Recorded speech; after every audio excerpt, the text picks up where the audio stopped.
Buen día, soy Ayar Ibarria Brisa y junto a mis compañeros de equipo que son Padilla Varga Luis, Pérez Rodríguez Suelen, Ramírez Reyes Guadalupe y Tapia Hernández Marcos, le venimos a explicar el tema del neoempirismo nórdico de Alvar Aalto. Alvar Aalto nació el 3 de febrero de 1898 en un pequeño pueblo llamado Cortane en Finlandia. Aalto comenzó sus estudios en Helsinki, donde estudió hasta 1921. Poco después, en 1923, Aalto fundó su propio estudio de arquitectura. En ese momento, Alvar Aalto estaba ocupado principalmente en el estilo arquitectónico clásico, antes de inclinarse lentamente hacia el estilo moderno alrededor de 1927. Esto se debió principalmente a la inspiración que Aalto ganó durante sus diversos viajes a Europa.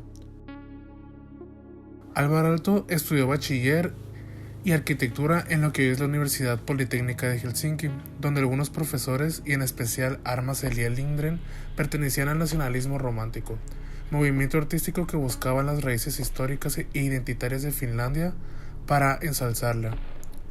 En 1917 se alistó en la Guerra Civil Finlandesa, concluida en 1918.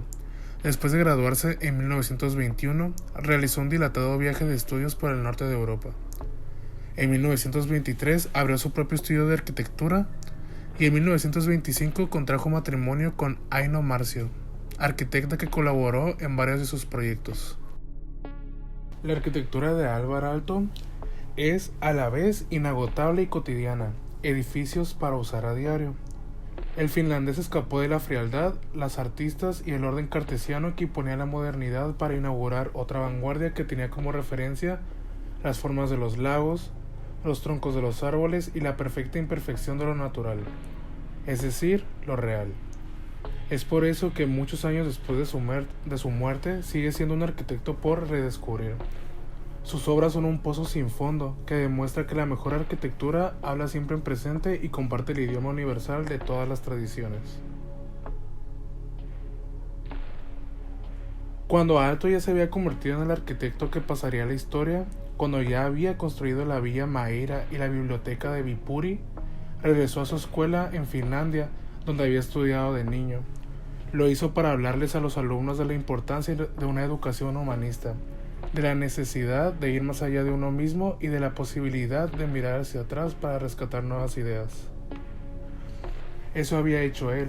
Había fundado su primer despacho en esa ciudad al norte de Helsinki después de una infancia complicada en la que perdió a su madre solo con 8 años y ganó otra madre cuando su tía Flora se casó con su padre. De adolescente también vio cómo su país se independizaba de Rusia tras la revolución. No tenía 20 años cuando luchó en la guerra civil finlandesa, en el bando de los blancos, el ganador. El 1% de la población murió en esa contienda. De esos 30.000 muertos, solo una cuarta parte perecieron en el campo de batalla, el resto tras juicios sumarísimos. Con 25 años, cuando corría el año 1923, inauguró un despacho de arquitectura y arte monumental. Entre sus primeros trabajos firmó el dormitorio de un tal señor Steinbach y algunas lápidas para tumbas. Luego llegarían las viviendas, las reparaciones de iglesias y hasta un hospital en Alajarvi. Fue entonces cuando la otra arquitecta, Aino Marcio, llegó a la ciudad para trabajar en el estudio Gunnar Achilles Walrus. Solo un año más tarde se casaría con Aalto. Convertida con su socia, esposa y madre de sus 2 hijos, tuvo siempre con su pareja una relación de igual a igual. Esta afirmación puede parecer una obviedad, pero no lo es. Fue más bien una excepción.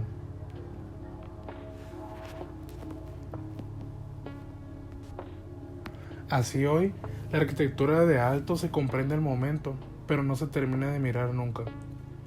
No está hecha para los ojos, escapa de las fotografías.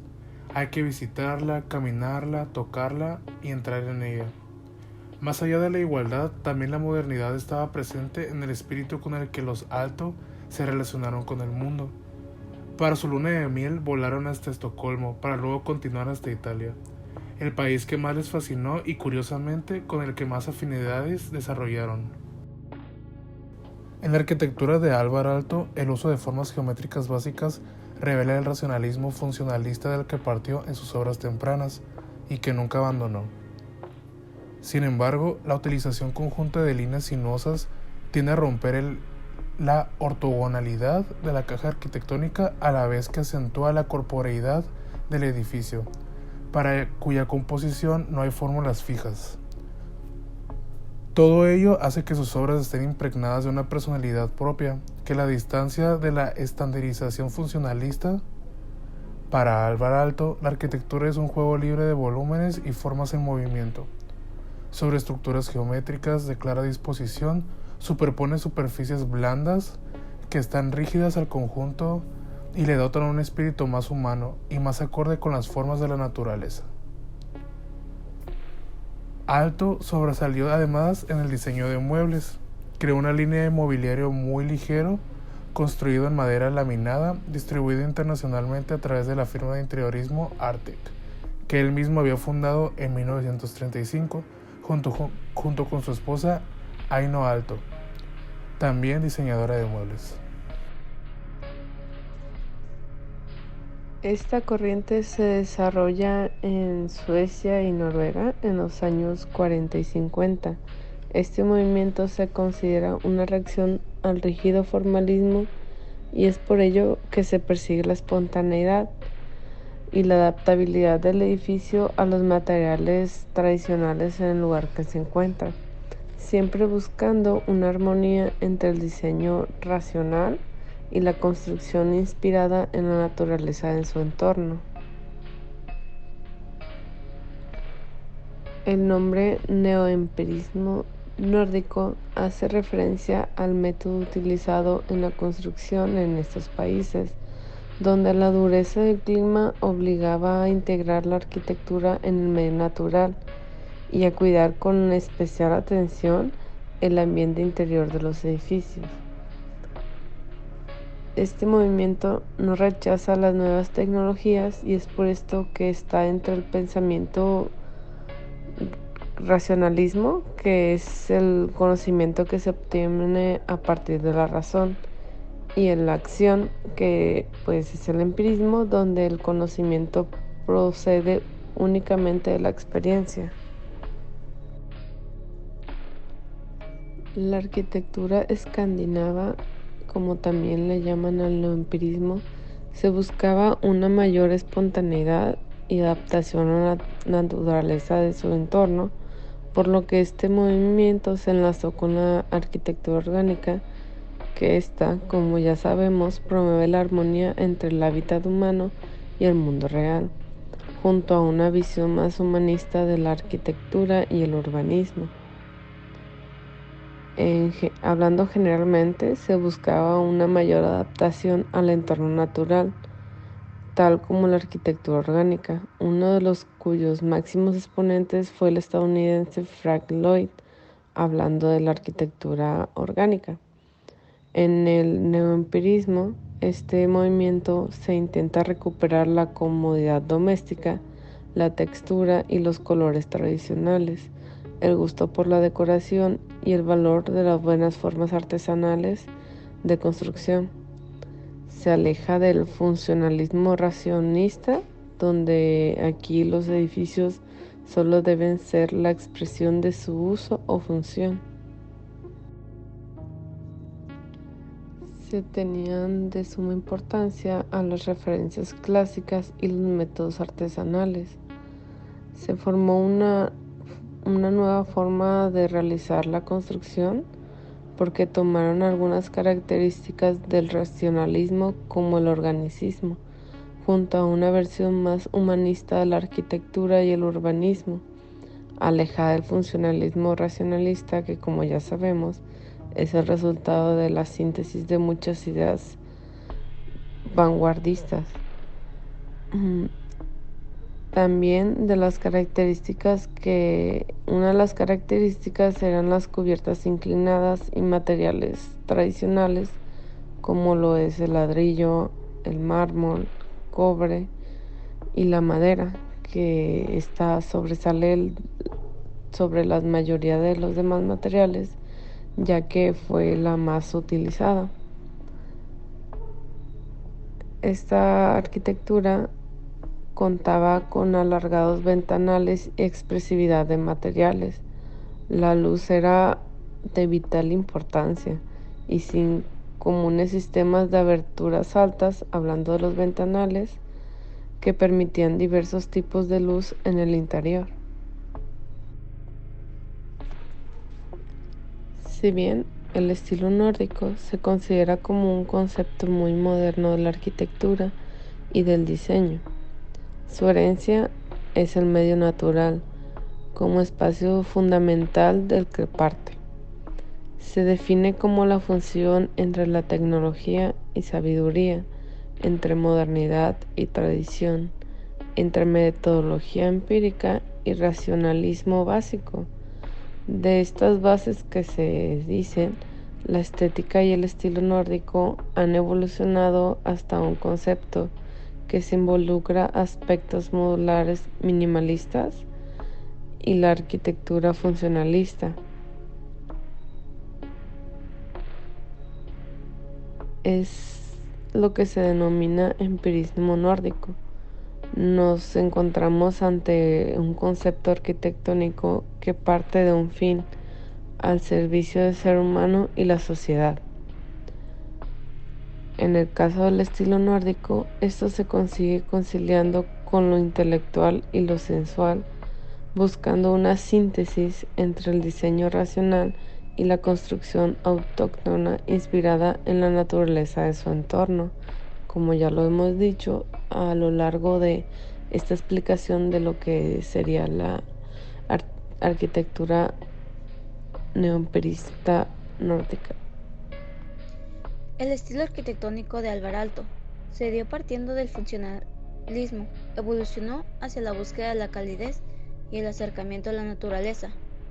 Él fue un arquitecto que rompió con la arquitectura mecánica de la modernidad, introduciéndose así al mundo de las formas curvas y los materiales naturales, el cual no pretendió ser moderno, solo crear espacios y efectos que mejoraran la vida de las personas, creando en ella la idea de que el diseño se puede aplicar en cualquier proyecto. De esta manera, también utilizando los colores y denominando que fue de una gran importancia en la trayectoria de sus obras. Partiendo de esto, siempre respetó el color natural de la mayoría de los materiales utilizados en sus diseños.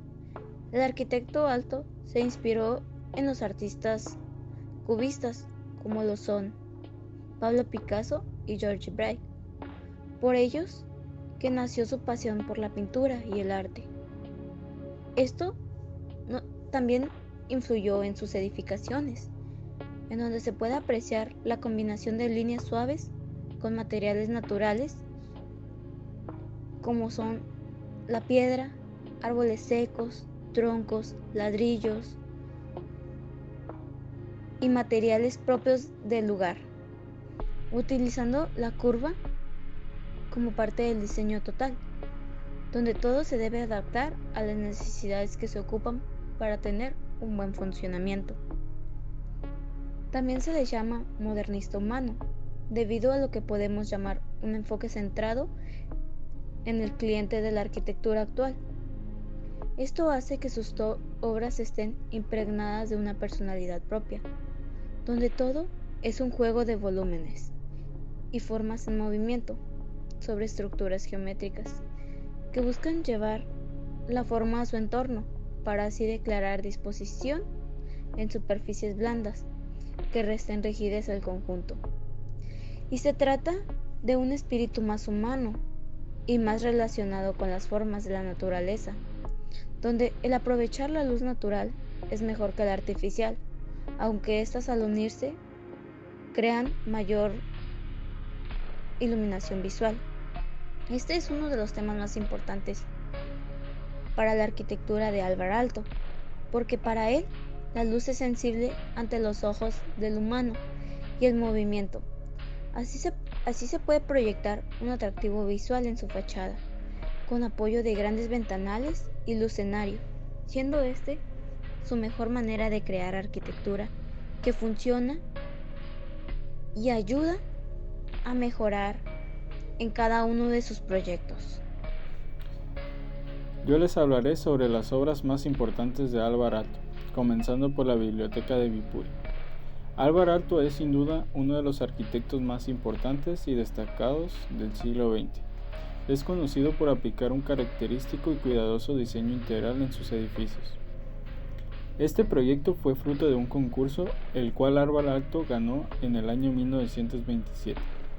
La biblioteca estaba prevista para un solar junto a una calle, pero en otoño de 1933 el ayuntamiento decidió que el nuevo emplazamiento de la biblioteca sería el Parque Torquelli, y Aalto diseñó una nueva versión ese mismo año. Mas sin embargo, en 1934 se empezaron las obras y en octubre de 1935 se pudo inaugurar el edificio. Visto desde fuera, el edificio da la sensación de ser compacto, y los espacios interiores se caracterizan por la existencia de diversas alturas. Otro punto de esta obra es su famoso techo ondulado de láminas de madera, el cual es para mejorar la acústica de dicha sala, a diferencia de lo que ocurre en las salas de conciertos. Aquí la acústica funciona en ambas direcciones, de manera que facilita la comunicación. Otra obra importante de Álvar Aalto es la iglesia Heiligenkirche, o también llamada Iglesia del Espíritu Santo. Aalto diseñó un total de 6 edificios, entre ellos esta iglesia. Es una iglesia evangélica luterana localizada en Wolfsburg. El encargo y la oportunidad para diseñar esta iglesia le llegaría a Aalto el 5 de noviembre de 1958, finalizándose su construcción en 1962, siendo esto 4 años más tarde. Es un edificio moderno conformado por la propia iglesia, un centro comunitario, una guardería y un área colectiva para los pastores. El área correspondiente a la iglesia está situada en el centro, y su fachada exterior se asimila estéticamente a otra de las iglesias de Aalto. En ambas se utiliza la mampostería de ladrillo de color blanco. Poco después de la muerte de su esposa en 1949, Álvar Aalto comenzó el diseño de un lugar para sus escapadas de verano. A través del proceso del diseño de la casa experimental, este proyecto se convirtió en un estudio experimental de materialidad, construcción de arquitectura y filosofías, ya que una de las características de la casa son sus paredes del patio central, como se puede apreciar en la imagen. Estos reflejan la naturaleza de lo experimental, ya que hay más de 50 tipos diferentes de ladrillos que están dispuestos en varios patrones. A través de los muros y de la experimentación de materialidad en ellos, este renombrado arquitecto permitió poner a prueba la estética de los diferentes arreglos y al mismo tiempo vigilar el cómo reaccionarían en este áspero clima, probando conceptos tales como sistemas de cimentación, construcción de ladrillo de forma libre y calefacción solar pasiva. Aalto estuvo confortablemente explorando la materialidad, ya que solo utilizaba esta residencia cada cierto tiempo. Louis Carré era un destacado comerciante de arte francés con un gran interés por la arquitectura. En 1956 le encargó a Aalto el diseño de su casa. Aalto diseñó con sumo cuidado la experiencia total de esta mansión. Para llegar a la casa desde el primer acercamiento al sitio hay que subir por un sendero inclinado hasta la cima de una colina. Colocó específicamente la casa en la parte más elevada del sitio, proporcionando de esta manera vistas ideales hacia el sector sur. La principal característica exterior de la obra es la gradual inclinación de su cubierta, que emerge casi como si se tratara de una extensión de la colina inferior. Los materiales utilizados en la mansión Louis Carré fueron elegidos criteriosamente. El exterior se encuentra materializado con ladrillos de corte limpio de color blanco. La piedra es arenisca local, misma empleada en la Catedral de Chartres, localizada a 20 kilómetros de distancia. La mansión Louis Carré es una residencia que combina la vida pública y privada de manera excepcional, ya que los huéspedes ingresan por la entrada principal y se enfrentan en primera instancia con una gran pared pensada para exhibir arte, una característica importante para el cliente. La casa estudio de Álvar Aalto es una de las más modestas pero originales y elegantes villas proyectadas por este arquitecto. Álvar Aalto se refiere a las orientaciones adecuadas para las diferentes salas con respecto al sol, la carretera y el jardín en pendiente. Las dos funciones que representan su casa se pueden ver claramente desde el exterior. La masa delgada del ala de las oficinas es de ladrillo pintado de blanco, mientras que el resto de la casa denota una apariencia clara con madera en listones y un pequeño porche para estancia. También se pueden ver las terrazas. Los materiales naturales suavizan el lenguaje de formas de la arquitectura moderna. La forma en que las habitaciones de este edificio se enfrentan en diferentes direcciones ha sido cuidadosamente considerada tanto la luz natural y la orientación. La estructura utilizada es un combinado de muros de ladrillo, portantes pintados de blanco y columnas de acero. Este también cuenta con los muros de carga de las chimeneas, y el estudio y las salas de estar de la familia se han separado discretamente el uno del otro a través de opciones de materiales. Esto se puede ver tanto en la fachada como en los interiores de la misma. Bueno, yo les hablaré sobre los principales exponentes dentro del empirismo nórdico. Y como primer arquitecto tenemos a Arne Jacobsen. Él nació en Copenhague en 1902. Estudió 4 años en una escuela de construcción y después en la Facultad de Arquitectura de la Real Academia de Bellas Artes. En 1923 viajó a París y conoció las obras de Le Corbusier y Mies van der Rohe. En 1930 abre su propio despacho de arquitectura y en 1943 se exilia de Suecia y en 1945 regresa a Dinamarca y se instala definitivamente hasta su muerte en 1971. En la década de los 60 se dedicó a la docencia y otras de sus contribuciones es que diseñó sus cubiertos para ambas manos, diseñó también una escena en la película de estilo futurista. También fue albañil por unos años y después comenzó su carrera estudiando en una academia en Copenhague y se graduó en 1927. Fundó su propio estudio para trabajar en arquitectura e interiorismo de forma independiente y en la mayoría de sus obras también fue influido por Le Corbusier, Ludwig Mies, Gunnar Asplund, y las obras por las que más se le reconoce es el proyecto Terminal Aérea SAS y el Royal Hotel de Copenhague. Pero realmente saltó a la fama en 1952 con la silla hormiga y luego la serie 7 en 1955. Gracias a estas, él fue reconocido en la industria de los muebles. Bueno, pues la silla hormiga, en cuanto a diseño, buscó la ligereza, la estabilidad y la facilidad de transporte y la posibilidad de mover los pies sin chocar con las patas. Originalmente se encargaron 300 ejemplares elaborados con tableros de madera laminada, pintada de negro y patas de plástico por la compañía danesa Fritz Hansen que las manufacturó. Posteriormente, con la popularidad de la silla y su consiguiente producción en serie, el plástico de las patas se sustituyó por tubos de acero y además apareció una versión con 4 patas. También la madera laminada está moldeada de manera que el asiento y respaldo se convierten en una sola pieza, lo que hace que el respaldo consiga una cierta flexibilidad que lo hace confortable, además de ser más sencillo la fabricación de la silla. Las patas también fueron creadas de acero y se unen a la madera mediante tacos de goma, facilitando así el montaje. Otro gran arquitecto es Sven Markelius. Él es un arquitecto, fue un arquitecto modernista sueco y uno de los principales representantes del funcionalismo. Entre 1910 y 1915 estudió en el Real Instituto de Tecnología y en la Academia de las Artes de Estocolmo. Fue uno de los fundadores del Congreso Internacional de Arquitectura Moderna en 1928 y en 1931 uno de los autores de Aceptera, el manifiesto de los funcionalistas suecos. Uno de sus edificios más famosos es el Helsingborg Concert Hall. Es un edificio ubicado en el centro de Helsingborg, en Suecia, construido entre 1931 y 1932.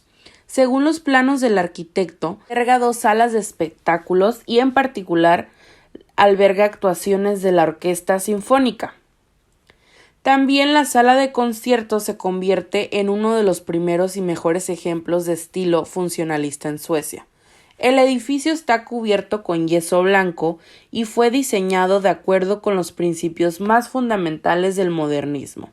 Está compuesto por formas geométricas simples, rectángulos para la entrada, rectángulos para el gran auditorio, filas de ventanas que cruzan las fachadas blancas, y en la entrada del edificio se extiende una marquesina que descansa sobre los delgados pilares. El hall de entrada es luminoso y abierto gracias a los grandes ventanales y techos altos. Para los movimientos dentro y arriba del edificio, Markelius se inspiró en la gran escalera de la Ópera Garnier, desde la cual se puede tener una vista de la multitud ante los descansos. La gran sala tiene capacidad para unas 840 personas y a menudo ha sido elogiada por la calidad de su acústica. La sala de conciertos también alberga una sala más pequeña y tiene una capacidad de 240 asientos.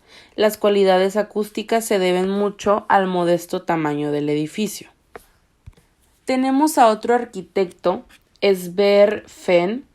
Él es de Noruega y nació el 14 de agosto de 1924 y fallece el 23 de febrero del 2009. Como mencioné, fue un arquitecto noruego, realizó sus estudios en la Escuela de Arquitectura de Oslo, donde se diplomó en el año 1949. Ese mismo año ganó con su entonces socio Geir Grong el concurso para el Museo de Artesanía de Lillehammer, y en todos sus proyectos Fehn lleva a cabo una profunda búsqueda del funcionamiento y del contenido humanista. Las cualidades poéticas de su arquitectura han sido una constante durante toda su carrera, ya que en sus primeras obras se mostraba una madurez muy extremada. En cada uno de sus proyectos el entorno es en la naturaleza y lo hace reflejando una naturaleza pura y un contexto urbano, y esta forma parte de la obra realizada. Una de sus obras más famosas es el Pabellón de los Países Nórdicos. Este edificio ha llegado a reflejar, consolidar y encarnar las tradiciones arquitectónicas nórdicas. Al ver un poco más profundo, queda claro que el arquitecto buscó invertirlos por completo. En lugar de pesadas vigas de madera, tenemos delgadas láminas de concreto, pigmentadas para brillar, reflejando por una metáfora común la luz solar que cae sobre una colcha de nieve. También, en lugar de crear un espacio cerrado para aislar de los elementos, una vernácula típica noruega eliminó por completo 2 de los 4 muros fronterizos del edificio. Al diseñar el techo para que estuviera esencialmente abierto al cielo, Fehn pudo controlar específicamente cómo caería la lluvia en el espacio. En este sentido, es un edificio en posesión de su entorno, que acepta su contexto directo mientras sugiere tentativamente otro mundo distante. Otro arquitecto muy importante fue el arquitecto danés Kay Fisker, nacido en Copenhague, y estudió en la Escuela de Arquitectura de la Academia de Bellas Artes de Copenhague. En su juventud colaboró con famosos arquitectos como Aesch Ramf y Sigurd Lagercrantz y también Gunnar Asplund. En su carrera se centró en proyectos de gran escala, sobre todo de viviendas realizadas con un sistema de construcción tradicional. Una de sus obras importantes fue la Universidad Aarhus. Es una universidad localizada en la localidad danesa de Aarhus, y aunque el nombre de la ciudad se escribe con A, después de la reforma de 1948, el nombre de la universidad ha permanecido fiel a su nombre original. Esta universidad tiene 34,000 estudiantes y es la segunda universidad de Dinamarca por detrás de la Universidad de Copenhague. Por último, y no menos importante, tenemos al arquitecto Jørn Utzon, y es un arquitecto danés conocido principalmente por haber realizado el proyecto de la Ópera de Sídney y por ser el ganador del premio Pritzker en 2003. Ya falleció el 29 de noviembre del 2008. Nació como hijo de un ingeniero naval y realizó sus estudios en la Academia Real de Bellas Artes de Dinamarca. Pasó los años de la Segunda Guerra Mundial estudiando con Erik Gunnar Asplund y después realizó viajes extensos por Europa, los Estados Unidos y México. A su regreso se estableció como arquitecto en Copenhague y, como mencioné, falleció en 2008 debido a un paro cardíaco. Cabe mencionar que su edificio fue muy importante. Este fue la Ópera de Sídney y está localizado en Australia. Podría decirse incluso que es la octava maravilla del mundo moderno. Tiene una larga historia detrás de su diseño y la estructura se inició en 1956. El gobierno de Nueva Gales del Sur llamó a un concurso abierto para el diseño de 2 salas de espectáculos, una ópera y una sala de conciertos sinfónicos, que posicionarían a Sídney en el escenario mundial internacional. La construcción de la ópera comenzó en marzo de 1959, después de la demolición del existente edificio que estaba antes, el llamado Fort Macquarie Tram Depot. El proyecto se construyó en 3 fases: la fundación y construcción del podio con vistas al puerto de Sídney, luego la construcción de las conchas externas y al final la construcción del interior. El edificio fue terminado e inaugurado por la reina Isabel II en octubre de 1973. Cabe mencionar que el presupuesto inicial era muy grande, era de $7 millones, pero el presupuesto se excedió considerablemente con un costo final de $102 millones, lo cual pues era una gran diferencia a lo planeado, y en 1989 se le informó al gobierno que la ópera necesitaba reparaciones.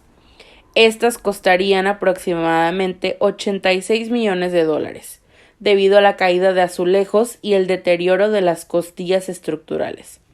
Sin embargo, este costo excesivo fue el precio a pagar por convertir a la Ópera Sídney en un monumento mundial de la tecnología y la sociedad del siglo XX, que en el 2007 fue nombrado Sitio Patrimonio de la Humanidad por la UNESCO, junto con monumentos antiguos como el Stonehenge, y en 2003 Jørn fue galardoneado, como mencioné, por el premio Pritzker 5 años antes de su muerte en 2008.